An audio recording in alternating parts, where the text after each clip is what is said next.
रखना अगले साल, रोजा रखना अगले साल, रोजा रखना अगले साल, रोजा रखना अगले साल, रोजा रखना अगले साल। उफ़ो, तुम्हें क्या हुआ मुज़म्मिल? तुम क्यों उदास बैठे हो?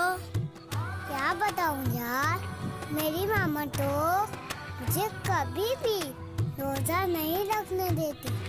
क्यों भाई क्यों? वो क्या कहती हैं? मेरी मामा कहती हैं, जिन्हें बड़ा और